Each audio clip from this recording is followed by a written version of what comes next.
Good evening, I'm Amna Nawaz. And I'm Jeff Bennett. On the NewsHour tonight, the global economy is stressed further as China hits back against the U.S. with more tariffs of its own.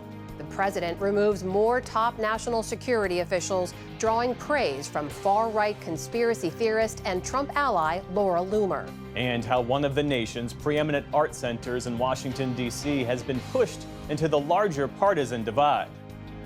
I think the example set at the Kennedy Center will have a chilling effect on other organizations all across the country.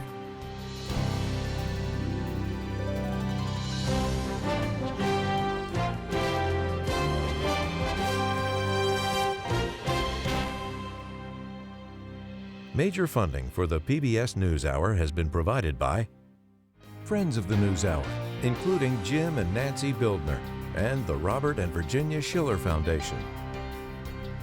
The Judy and Peter Bloom Kovler Foundation, upholding freedom by strengthening democracies at home and abroad.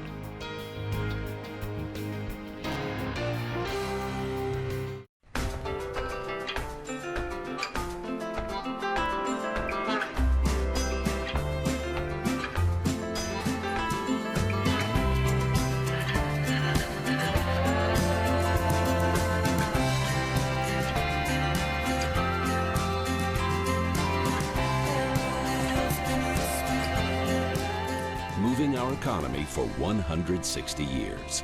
BNSF, the engine that connects us.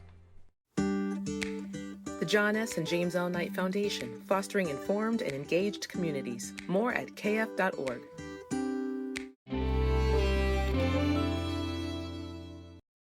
And with the ongoing support of these individuals and institutions.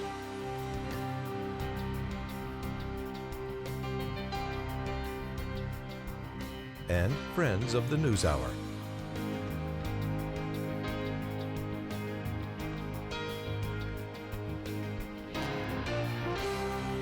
This program was made possible by the Corporation for Public Broadcasting and by contributions to your PBS station from viewers like you. Thank you. Welcome to the NewsHour. Stocks were in free fall again today, ending the market's worst week in years as a trade war with China heated up over tariffs. The losses were widespread, with the Dow down 5.5% today. The Nasdaq dropped nearly 6% and has now entered bear market territory, meaning it's down at least 20% from its recent high. And the benchmark S&P 500 dropped by nearly 6%. That's more than 10% in the last 2 days alone. It came in spite of a strong jobs report that came in much higher than expected, 228,000 new jobs last month. The markets were focused on the escalating trade battles, dropping sharply after China responded to President Trump's Wednesday tariffs with their own, 34% on all imported U.S. goods. Markets also fell after Federal Reserve Chair Jerome Powell said tariffs are expected to lead to higher prices and to weaken the economy. Inflation is going to be moving up and growth is going to be slowing, but it isn't really, to me, it's not clear at this time what the appropriate path for monetary policy will be. For more on the latest, I'm joined now by Justin Wolfers. He's professor of economics and public policy at the University of Michigan. Professor Wolfers, welcome back to the NewsHour. Thanks for joining us. I wish I was here with good news, mate. Well, let's talk about the latest news. As you saw there, another tough day for the markets in reaction to those tariffs. Tell me how you're looking at this. I mean, how much can you really read into these first 48 hours of investors and traders reacting? Is it a lot or is it too early to tell? Oh, I think definitely a lot. One of the phrases one keeps hearing out of the administration is short-term pain for long-term gain. Now, if that were true, buying stocks would be a good idea, because if we get long-term gain, American companies, that's who these tariffs are meant to help, would become more valuable, in which case investors would be bidding up their value. So what you're seeing here is a very clear evaluation from the market that this is not only short-term pain, they're anticipating long-term pain to go with it as well. You have, as you mentioned, seen those president's arguments about the short-term pain. He also argues this is about fundamentally reshaping the American economy, right? Boosting manufacturing, encouraging more investment. They point to some of those large amounts of investment that have been coming in recent weeks. Could these tariffs, given enough time, could they have some of those intended impacts? No. And unfortunately, we have the White House chaos to blame for this. Look, here's the theory. You try and make it more attractive for companies to build their factories in the United States rather than elsewhere. So far, that makes sense. Here's the problem. When I go to build a factory today, that factory is not going to be complete for another 3, 4, or 5 years. And then that factory is going to exist for several decades after that. That means my decision about whether to build in the United States has nothing to do with tomorrow's tariffs, but rather it has everything to do with my expectations of tariffs in 5 years' time and through the decades after that. The problem is this is a chaotic White House. When they announce tariffs on Wednesday, you're not sure they're still going to be there on Thursday. No one in the business community feels confident that they know the status of tariffs next week, next year, let alone what really matters, which is next decade. As a result, we're going to get all the costs of the tariffs, but none of those benefits. Is there still a chance, though, that because we've seen some statements of support the White House has been pushing out from the Steel Manufacturers Association, the National Cattlemen's Beef Association, could certain sectors benefit from these policies? Oh, it's absolutely the case that if you prevented Australian beef coming to American shores, two things are true. American beef farmers would sell more beef and Americans would eat lower quality beef on average. That definitely could happen, but is it worth it? Remember, a lot of these tariffs are about tariffs apply just as much to beef as they apply to coffee. America doesn't grow coffee. We could put the tariffs up to infinity and they're not going to do anything to help us grow coffee here in the United States. All they're going to do is tax American consumers. The fact that we're already seeing some countries, particularly from Southeast Asia, step in to say, we want to negotiate, we will lower our tariffs, let's buy more American goods. Is that a sign to you that some of this strategy by the White House is working? No. That sounds strange to say, right? Which is, it sounds like we're getting concessions. But here's the thing. When Trump was young, it was true that many of our trading partners had high tariffs. Today, they don't. Take one of the countries that gave one of these big concessions today, Vietnam. Vietnam said it will cut its tariffs. But here's the thing. Vietnam's pre-existing level of tariffs was already only 1%. So what we have is we've started the trade war. The gains we get might be that some of our trading partners reduce their tariffs by 1 percentage point. That's happening at the same time that we're getting retaliatory tariffs from China of 34%. So the problem here is, even if we win, we don't win very much. And along the way, we're accruing a whole heck of a lot of damage. Professor, I want to put to you the bigger picture argument there. We've heard again and again that people who support these policies make in support of President Trump. People like Mark DePlacido, who's a trade policy advisor at the conservative group American Compass. He writes basically that the whole free trade paradigm has already imposed immense costs on millions of Americans. Here's what he says. For the millions of U.S. workers and families who've lost their jobs and communities to globalization, the catastrophe has already happened. Cheap foreign goods do not make up for those losses. What do you make of that argument? Look, here's the problem with doing media economics. It's always possible for an enterprising journalist to ring around and find the one economist in the entire country who's willing to defend the administration's policies. But then that gives your viewers an unrepresentative view. So you'll quote him and then you'll have me on the other side. But the thing is, what I've been describing so far, which is that economists think that these are going to be destructive, is really the representative opinion of almost every other economist in the country. And look, you don't have to believe me. If he were right that tariffs are the solution, that should lead American businesses to become more profitable. And if that were true, folks on Wall Street would be rushing to buy the stock of American businesses. They're not. They're selling that stock because they're really worried this is going to be even more destructive than the sorts of concerns that he has. That is Professor Justin Wolfers of the University of Michigan joining us tonight. Professor, thank you for your time. Really appreciate it. A pleasure.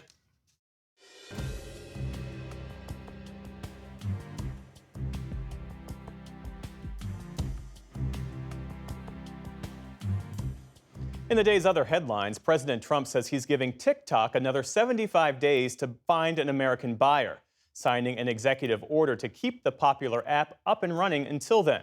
It's the second deadline extension Mr. Trump has given Chinese firm ByteDance to sell its U.S. TikTok operation, despite a 2024 law that was supposed to ban the app if ByteDance didn't divest.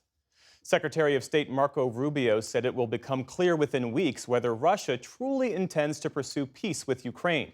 Rubio spent a second day with his NATO counterparts in Brussels, where other foreign ministers from Europe also accused Russian President Vladimir Putin of dragging his feet in the ongoing ceasefire talks. Rubio told reporters the U.S. won't allow that. The Russians know our position in terms of wanting to end the war, and we will know from their answers very soon whether they are serious about proceeding with real peace or whether this is a delay tactic. It's a delay tactic. The president's not interested in that. If this is dragging things out, President Trump's not going to fall into the trap of endless negotiations about negotiations. While talks delay, Russia hasn't slowed its assault on Ukrainian cities. Smoke rose over President Volodymyr Zelensky's hometown today after a Russian ballistic missile killed at least 14 people. Ukrainian officials say 6 children were among the dead. Following the strike, Zelensky renewed pleas to allies to increase pressure on Moscow. A federal judge has ordered the Trump administration to return a man who was mistakenly deported to El Salvador for alleged gang ties. Immigration officials acknowledged their error in sending Kilmar Abrego Garcia to a Salvadoran maximum security prison. There's a 2019 court order that protected him from being deported there because he faced possible persecution by local gangs. Still, the White House alleges Garcia is an MS-13 gang member and shouldn't be returned. His attorneys say there is no evidence of gang ties. South Korea's high court has removed President Yoon Suk-yeol from office 4 months after he declared martial law and threw that nation into turmoil. Their decision was unanimous to uphold his impeachment, thus ending his presidency. It ignited divided reactions across the country.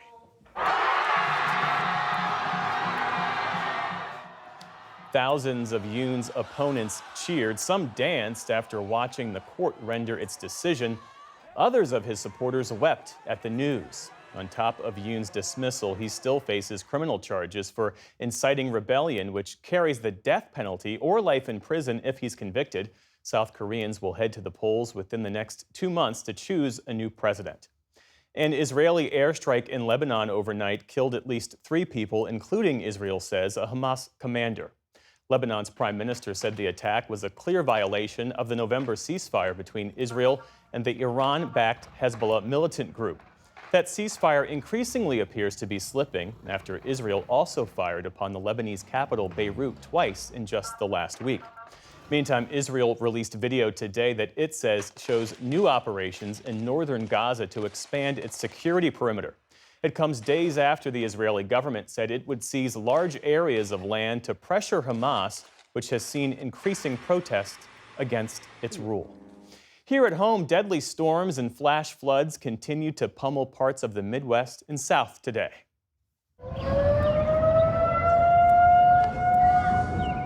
At least 8 people have died, most from a wave of storms and tornadoes that flattened whole communities and tore buildings to shreds. One of those killed was in Kentucky, a boy who was on his way to a school bus stop. While in neighboring Tennessee, Nashville streets resembled rivers as the water line crept higher toward people's homes. And forecasters say the severe weather is not over. This weekend, thunderstorms are poised to bring more flooding to more states, especially Arkansas, Tennessee, and Kentucky. Former President Barack Obama criticized the Trump administration for what he described as its pressure tactics against its perceived opponents. In remarks at Hamilton College in upstate New York, Mr. Obama addressed what he described as the Trump administration's infringement of rights, from executive orders targeting major law firms to the White House cracking down on prominent universities. He put the onus back on those institutions to act. It is up to all of us to fix this. It's not going to be because somebody comes and saves you. And now we're at one of those moments where, you know what, it's not enough just to say you're for something. You may actually have to do something and possibly sacrifice a little bit. Mr. Obama's remarks make him the first former president to publicly rebuke Trump's second term. And former Cardinal Theodore McCarrick has died. Once one of the most public figures of the Catholic Church, the infamous and disgraced ex-cardinal was defrocked in 2019 by Pope Francis after a Vatican investigation found he'd sexually molested both adults and children. That same nearly 500-page report said that Pope John Paul II knew about the allegations against McCarrick even as he appointed him Archbishop of Washington in 2000. The current Archbishop of Washington acknowledged today in a statement that there will be enduring pain for the victims of McCarrick's sexual abuse. Theodore McCarrick was 94 years old. Still to come on the NewsHour, how fired federal workers are faring in the nation's job market. David Brooks and Jonathan Capehart weigh in on the week's political headlines. And a look at how changes in the NCAA are affecting March Madness. This is the PBS NewsHour from the David M. Rubenstein Studio at WETA in Washington, and in the West from the Walter Cronkite School of Journalism at Arizona State University. Well, it's been a tough week by many measures, but the latest jobs report came in stronger than expected with 228,000 new jobs in March. That is well above the average monthly gain of 158,000 jobs over the last year. And while the unemployment rate increased slightly to 4.2%, that was attributed in part to more people entering the job market. But some warn that the data does not yet reflect layoffs underway and that job opportunities are tightening in the white-collar sector. As economics correspondent Paul Solman reports, that's a big worry for federal workers being cut. Today's job news was strong, says economist Gregory Dacko. The labor market going into what is perhaps a massive shift in global trade dynamics was still robust and supporting an economy that continues to grow at a moderate pace. For his part, President Trump posted on Truth Social, great job numbers, far better than expected. It's already working. I'm just going to listen here. And indeed, jobs were added in healthcare, transportation, and warehousing in March. But future months? Tariffs, trade policy uncertainty, federal government job cuts, and immigration restrictions could all weigh on the economy and push the economy towards stall speed. In fact, according to job placement firm Challenger Gray and Christmas, the federal government cut 216,000 jobs in March. Today's report listed only 4,000. A large part of that is essentially reflective of the fact that despite the very large job cut announcements, many people did not necessarily fully lose their job. If you have the types of job cuts that were announced figure directly into the jobs report, then essentially you would be very close to zero print in terms of job growth in the month of March. And that is really the key fear with these DOGE cuts, is that you see significant cuts at the federal government level that feed into cuts for contractors, and that in turn feed into broader cuts for private sector activities, as well as potential state and local government cutbacks. And the president's downsizing effort has already hit home on the ground. It's very hard to find a job right now. Museum curator Dana Foster has been looking since losing her dual job at Jimmy Carter National Historical Park and Andersonville National Historic Site in Georgia. Museum jobs are really competitive and they're really hard to come by. And it's really hard to find one that pays well.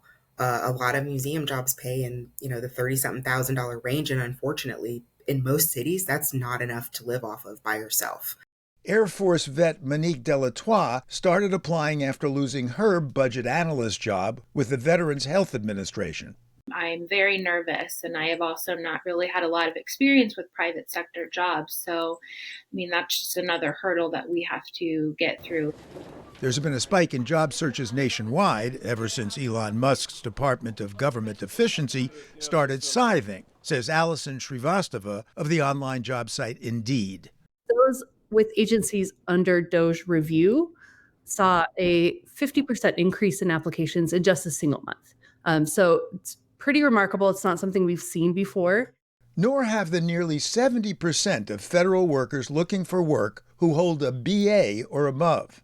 Very highly educated workforce, primarily in white-collar work, knowledge work, entering labor market when those jobs are pretty scarce to begin with. And so reabsorbing them into that economy is going to be pretty difficult.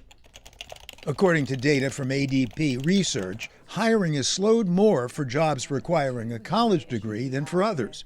Delatour is still hoping for a budget analyst position like she had at the VA, but in the meantime, been working at a retail store in the mall called Torrid. the store manager is a good friend of mine, and so she gave me some hours to get me through this mess. For laid-off Forest Service Rangers Greg Bufundo and his girlfriend Julie Wilson in Washington State, there are other challenges. A lot of these federal jobs, especially in the Forest Service or Bureau of Land Management or National Park Service, are in extremely remote regions of the country that are generally really red politically and that don't have much of an economic base. In Okanagan County, where I live, if you don't raise cattle, there's not a whole lot going on. Moreover, the impact of federal cuts has been felt beyond workers employed by the government. Sarah Titus managed food security programs at nonprofit Save the Children until USAID funding was cut.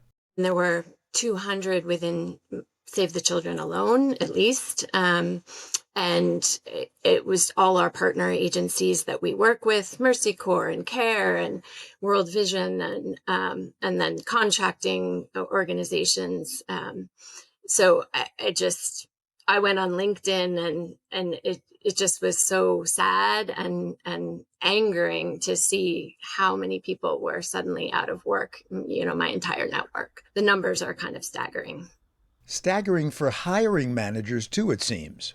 It's a common phrase for them to say, we're just overwhelmed with the applications. You're up against your former colleagues. You're up against all of USAID. You want everybody to get a job, but you're also looking for a job. So it's just, none of us have experienced anything like this before. Georgia Museum curator Dana Foster was recently called back to her job, but assumes she'll soon be let go again. And the first time was bad enough. I didn't even say goodbye to my coworkers. I just kind of left in the middle of the night kind of thing. So I want to be able to go back and finish up some things and at least leave some notes for them so that they know where I left off and where to pick up things when we're fired again. Federal jobs, long known for stability, now perhaps the most unreliable jobs of all. For the PBS NewsHour, Paul Salman.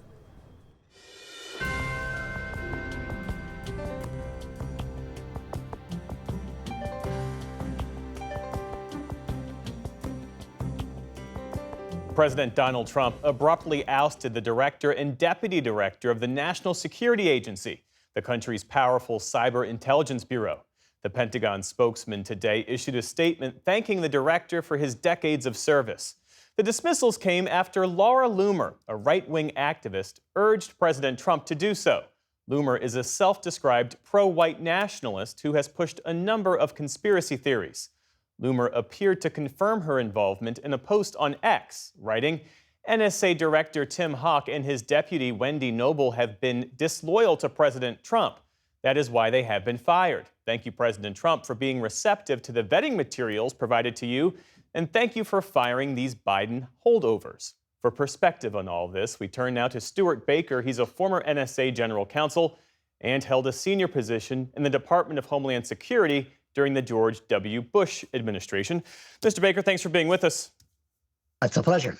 So I want to start with your reaction to the firing of these intelligence officials, apparently for their perceived disloyalty, their personal disloyalty to President Trump. The former NSA director, Tim Hawk, we should mention, is a decorated general. He was unanimously confirmed by the Senate to hold that position. What questions do these firings raise for you? Well, I am deeply skeptical of the idea that there was any disloyalty on the part of General Hawk. I knew him. I did not know Wendy Noble. And he struck me as a straight shooter who was just interested in doing his job and who had done it very well. So I think the idea that he was personally disloyal is problematic. I have difficulty believing that, and I suspect Laura Loomer overinterpreted the fact that he was promoted under General Milley in the last administration. That's just the way the military works. If you're not promoted in every administration, then you're not going to be rising to the top of any of these agencies. And the NSA is one of the government's most powerful and most critical spy agencies. Help us understand what the director does and how having personal loyalty to any president could undermine or complicate that agency's mission. So NSA's job is to intercept communications around the world, including going into computers and stealing information from those computers. They are responsible for the largest amount of intelligence that the president gets every day about what is going on in the world that the people are trying to hide from him.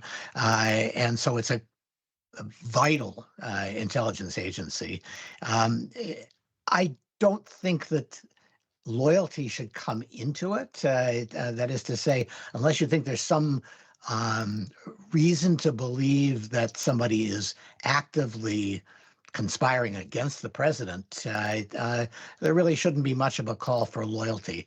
Could these firings and the reason for them, could this lead U.S. allies to view this country as being a less stable and less reliable partner when it comes to intelligence sharing? I'm actually not sure that that's the case. We have political appointees at the CIA who change when the president changes. That is not true of NSA, but I'm not sure our allies are doing a fine-grained analysis to say, oh, is this going to somehow change the basic American system?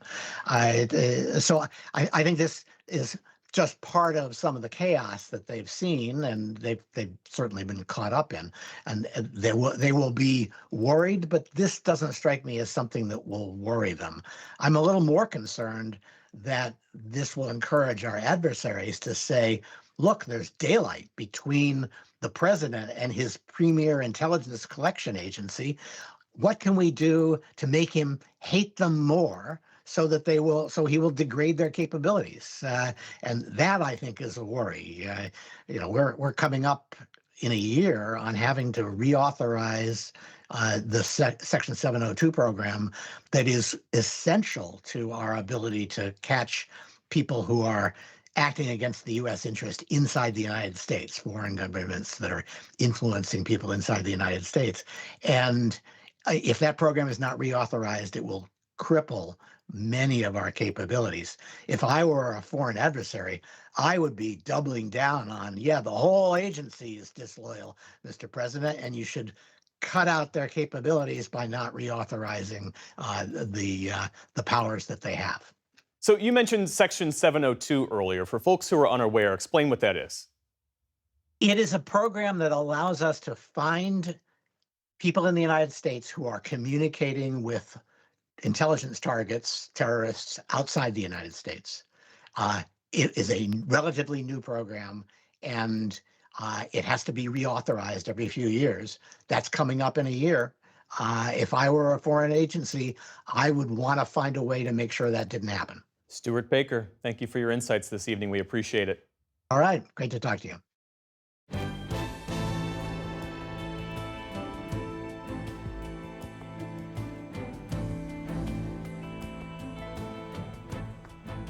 President Trump's sweeping new tariffs have shocked the stock market and drawn criticism from leaders on both sides of the aisle. To discuss the political aftermath of the penalties, we turn now to the analysis of Brooks and Capehart. That is New York Times columnist David Brooks and Jonathan Capehart, associate editor for The Washington Post. Great to see you both. So we've talked a lot about what the White House has to say about these tariffs, the economic impact so far, how the markets are responding. I did ask Wisconsin Republican Senator Ron Johnson about these tariffs. He has a heavy ag state, of course, a big manufacturing state as well. After markets closed yesterday, here's what he had to say. This is a bold but risky action the president has taken. I, for one, hope he is correct. I wanted him to succeed. I wanted the American consumer to succeed. I want Wisconsin manufacturers and farmers to succeed.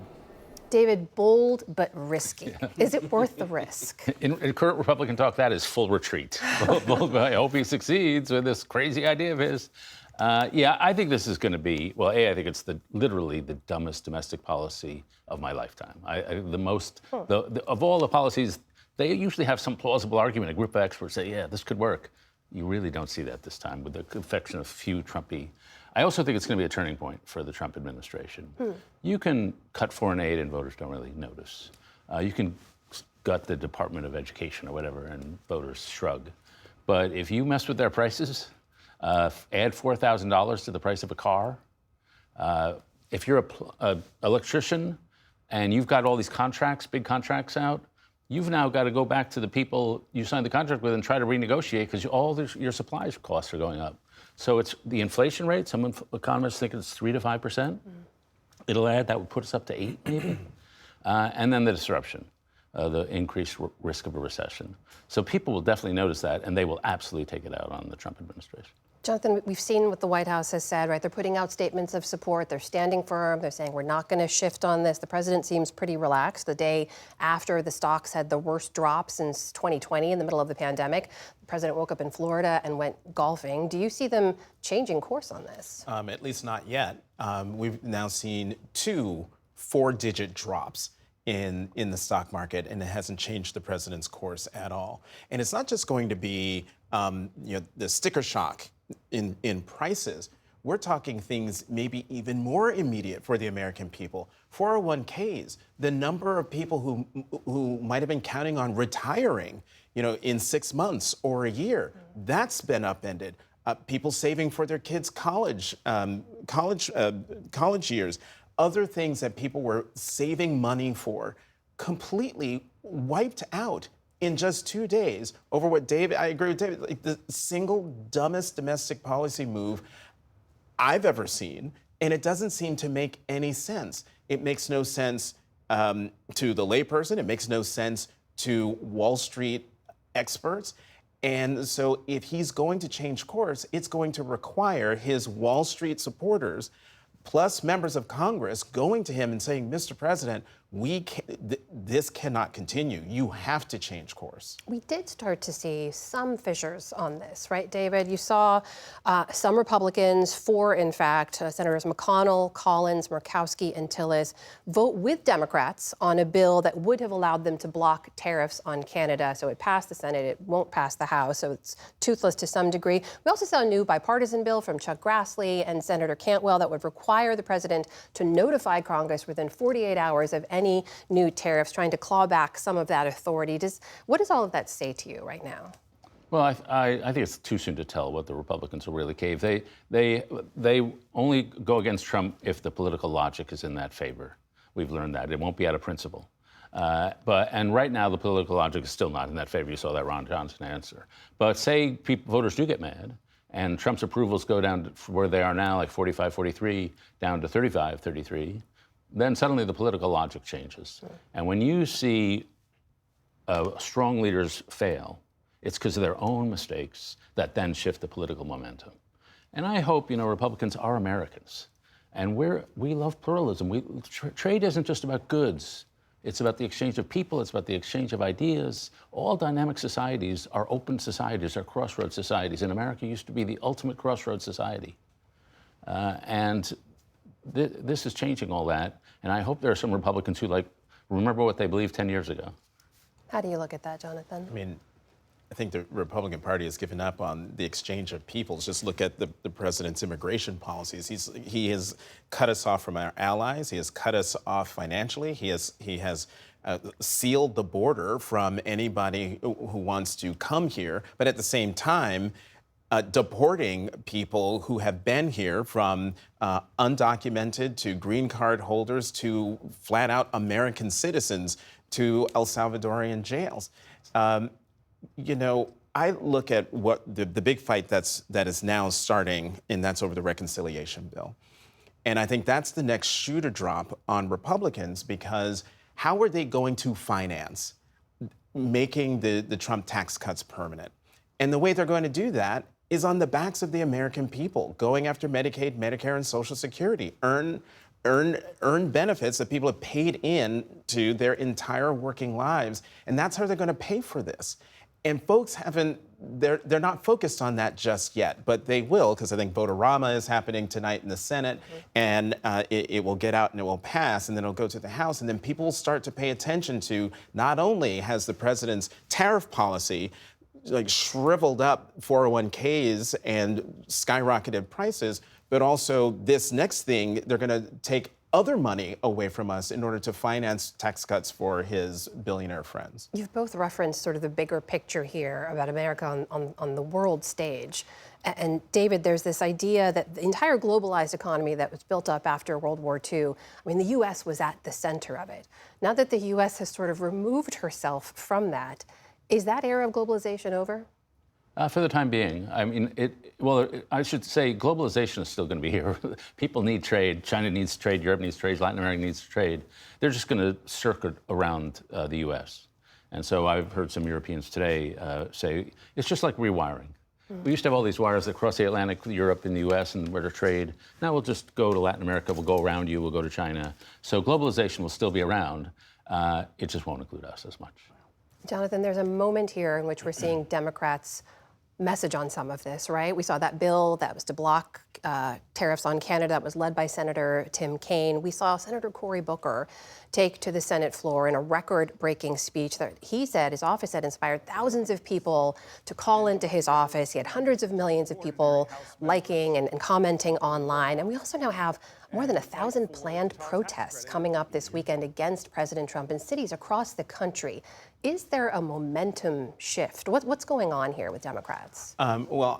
There is a momentum shift simply because everything we've seen come out of this administration is just moving people from apathy and complacency up and out into the streets, particularly with these demonstrations around the country tomorrow. I think with Senator Booker, what was so inspiring about what he did, one, it seemed to come from out of nowhere. It was genuine, 25 hours and 4 minutes without any breaks. The other thing is, I think 2 weeks ago, or maybe even 3 weeks ago, we were here and you were talking about the fight. You know, Democrats need to fight.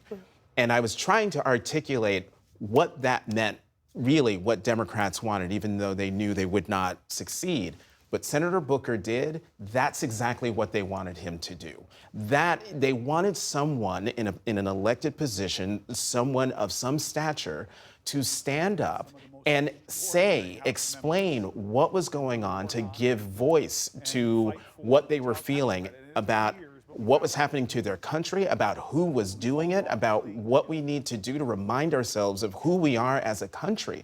And I think that's why Senator Booker's speech, his filibuster, resonated so much. Millions of people, 350 million people liked it. I believe it was on TikTok. That's what people are going for. And I think what Senator Booker has done, I think, has given people sort of the rhetorical armor they need for marches that are going to be happening around the country tomorrow, but going forward, because what we've seen this week is just one more horrible week on top of, 10 horrible weeks, if you care about this country.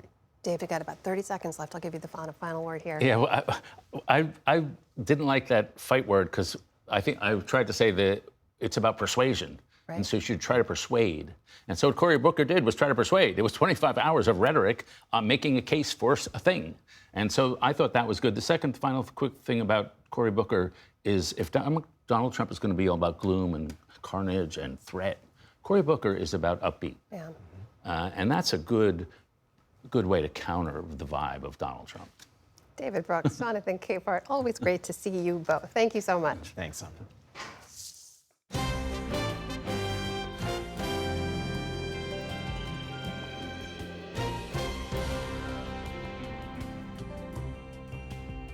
The John F. Kennedy Center for the Performing Arts in Washington, D.C. is one of the nation's premier performing arts centers, holding some 2,000 events for some 2 million artsgoers each year.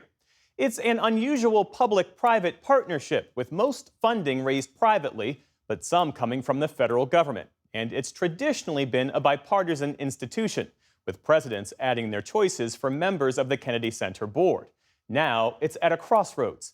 Senior arts correspondent Jeffrey Brown reports from the Kennedy Center for our Arts and Culture series, Canvas.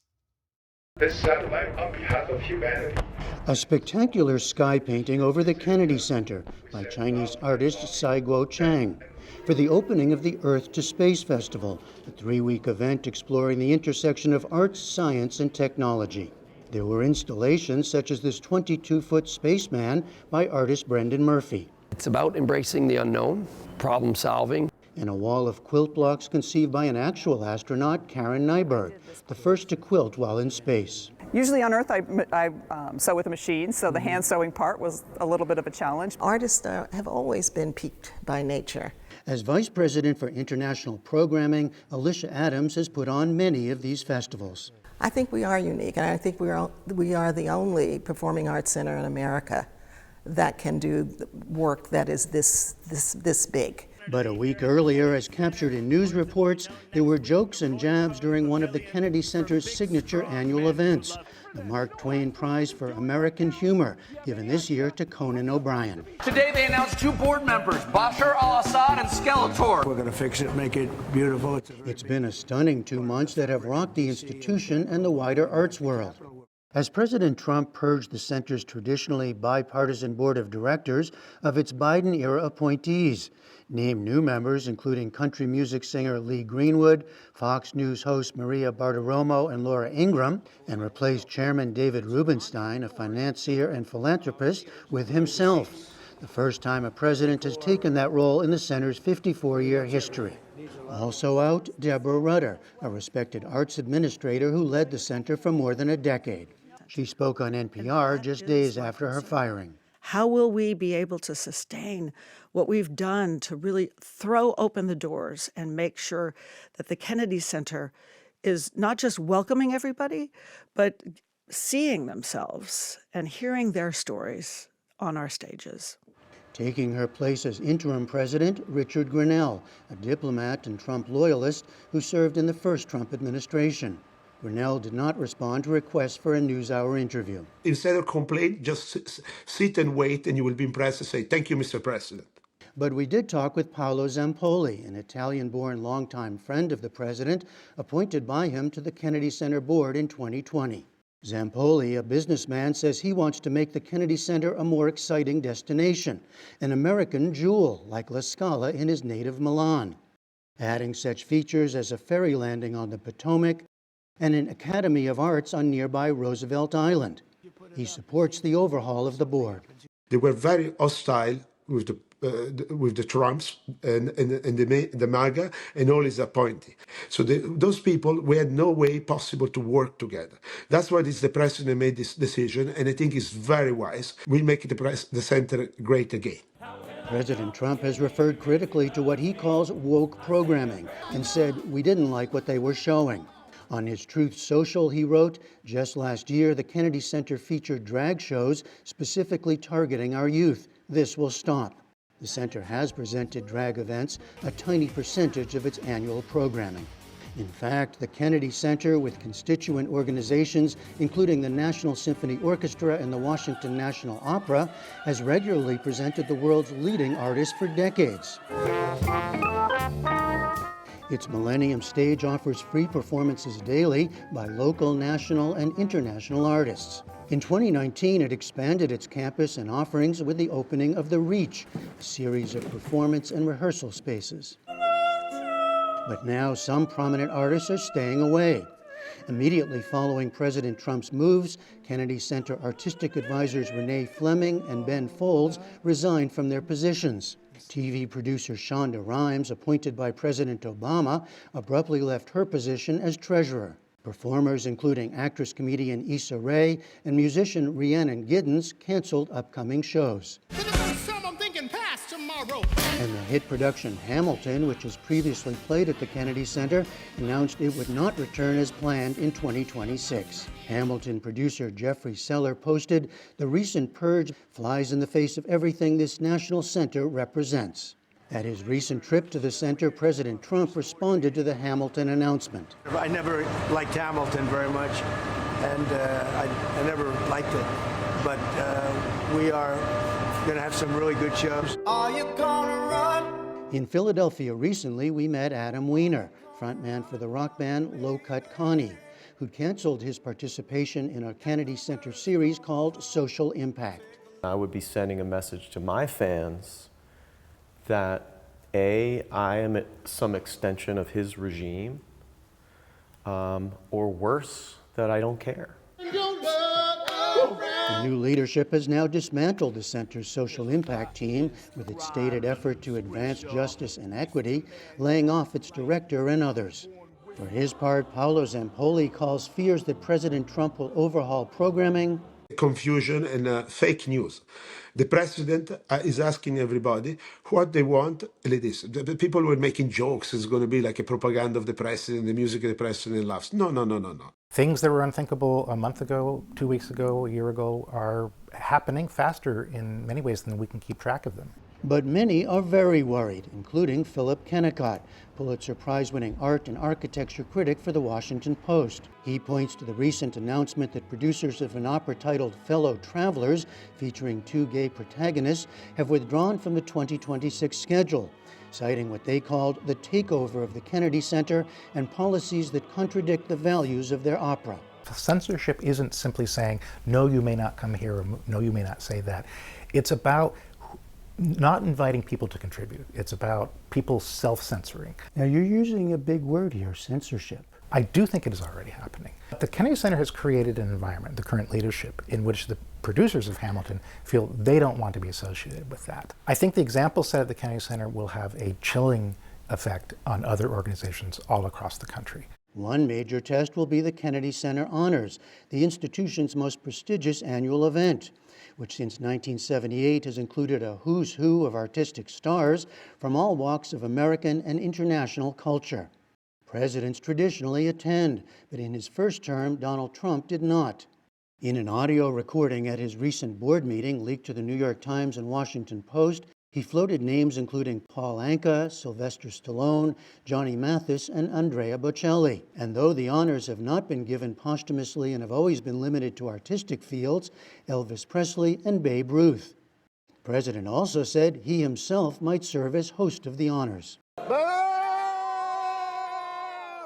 At a recent concert by the National Symphony, some booed when Vice President J.D. Vance took his seat. And as shown in news reports, Conan O'Brien drew a standing ovation when he lauded Kennedy Center employees. My eternal thanks for their selfless devotion to the arts. And I think we should all... At the same time, though, the show does go on, including the big Earth to Space Festival, which in its 3 weeks will feature scores of performances. I think of these festivals as being knowledge festivals, a place. It gives people an opportunity not to just have a great time and be entertained, but to also learn something. And that's something that's been very important to me. And I'm still here, trying to do this work. For the PBS NewsHour, I'm Jeffrey Brown at the John F. Kennedy Center for the Performing Arts in Washington, D.C.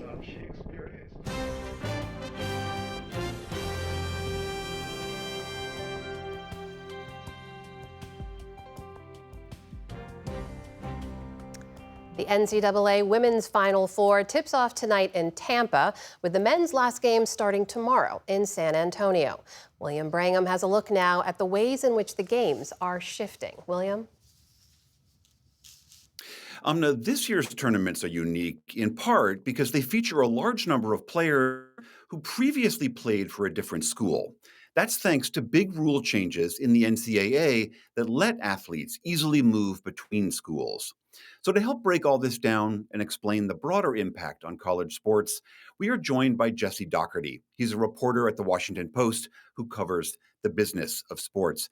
Jesse, thank you so much for being here. Help us understand the big changes that are underway now with athletes able to enter what is called the so-called transfer portal, which allows them to toggle between schools.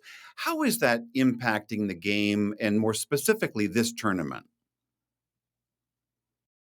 Yeah, the reasons for it are really twofold. On one side, there's the transfer portal piece, and then very, very interconnected, there's name, image, and likeness money, which we more colloquially refer to as NIL. So about 3-4 years ago, the NCAA started to loosen transfer rules. At the same time, they allowed athletes to start monetizing their name, image, and likeness, effectively get paid, whether by brands or boosters.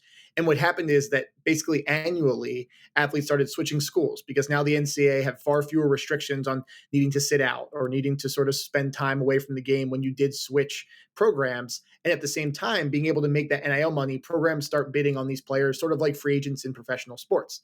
So that's all culminated in an era of extreme player movement, which has affected both the men's and women's brackets. On the men's side, for example, more than half the players in this year's 68-team tournament field had played for a previous D1 team before this season. And it's just an astounding number. So that really, I mean, for the fans, it's hard to follow the arc of players and teams like you maybe once did, because players are so often switching schools, going somewhere else, finding more playing time, finding a better fit, making more money in a lot of cases. And it's created a sort of transactional nature of the sport. If it has created that somewhat, as some argue, a Wild West atmosphere, what is the rationale for this, for the portal that allows this jumping back and forth? Yeah, the rationale is that anyone can change jobs this frequently. I mean, you and I could change companies once a year. We probably wouldn't want to do that. But the reality here is that the market has decided that these athletes are worth a lot of money. And for decades, they were not able to make that money. It was frankly suppressed by NCAA rules.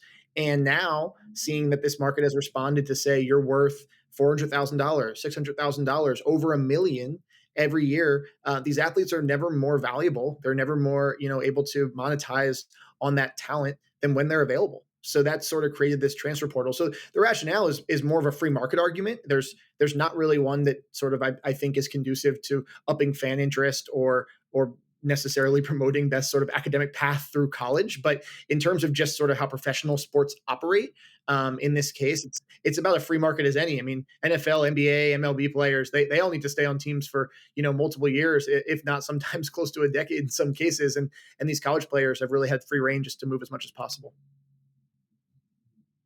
I mean, I've got to imagine if I were a coach of a team that this has got to be a complicated thing, knowing that somebody who I had trained and brought up and thought, okay, you're a sophomore now, you're going to be great your junior and senior years. Now that person could be gone. I mean, how are coaches responding to this?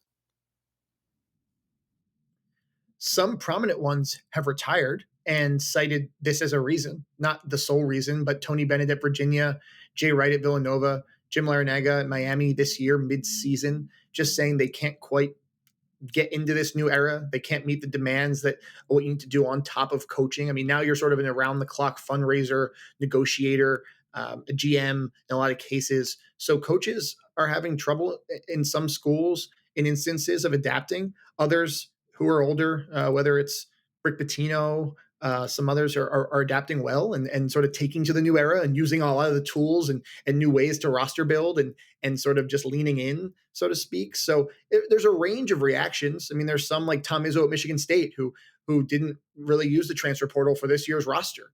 And he went all the way to the Elite Eight, one win from the Final Four. So there's not really one way to do this. There's thousands probably if you broke down all the different permutations to build a roster.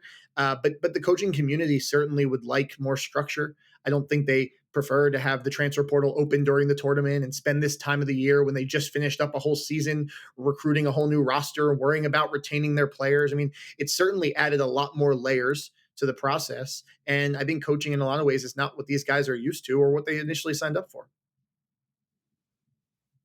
Right. In the last 30 seconds or so we have, are there efforts to regulate this? I know there's a big hearing next week. Can you just briefly describe what's going on there?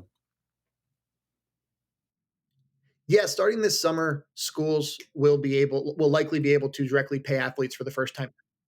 To this point, it's really only been boosters and brands. So with that, there will come a salary cap. If that does happen, a major legal settlement has to happen first. But that would provide some regulation, some spending guidelines. The NCAA hopes to limit booster spending in the future. It remains to be seen if that will all be successful, but there are certainly efforts underway to try to bring some regulation and structure to this industry. All right, Jesse Dougherty of the Washington Post, thank you so much for joining us. Thank you for having me.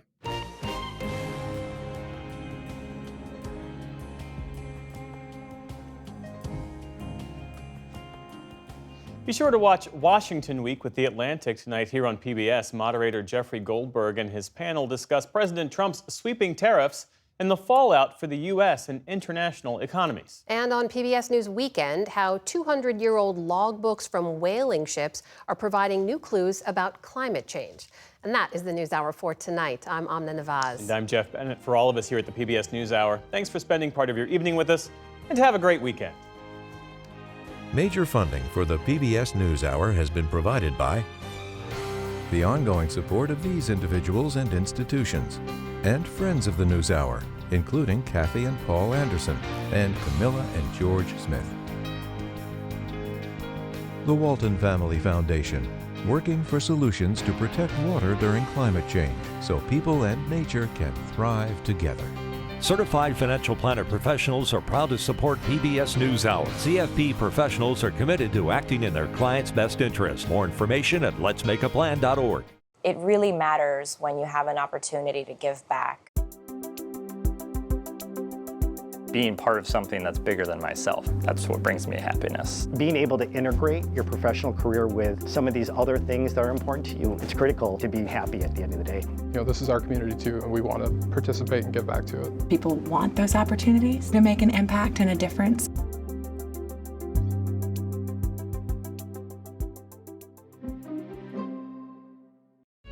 The William and Flora Hewlett Foundation, for more than 50 years advancing ideas and supporting institutions to promote a better world at hewlett.org.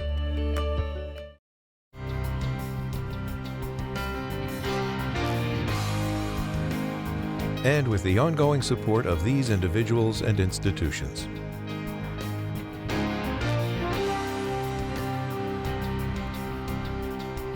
And friends of the NewsHour.